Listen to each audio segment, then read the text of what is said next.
Hello दोस्तों, नमस्कार। कैसे हैं आप लोग? ये हमारे पास आई है डिस्कवर एस 150 एस। इसमें क्या हुआ है ये देखिए कि कैसी लग रही है। ये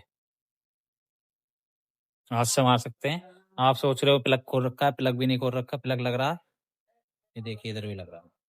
तो इसमें क्या हुआ है, ये सीज हो गई है। अब देखते हैं इसमें खोलने के बाद क्या दिक्कत है, वो मैं आपको दिखाता हूँ आगे।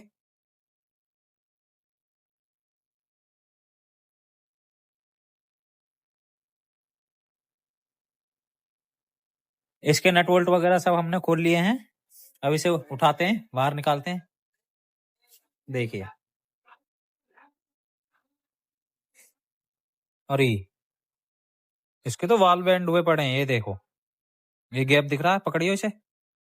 ये देखो इसमें ये गैप हुआ पड़ा है ना, ये वाल बैंड हो गए इसके, ये टकरा है।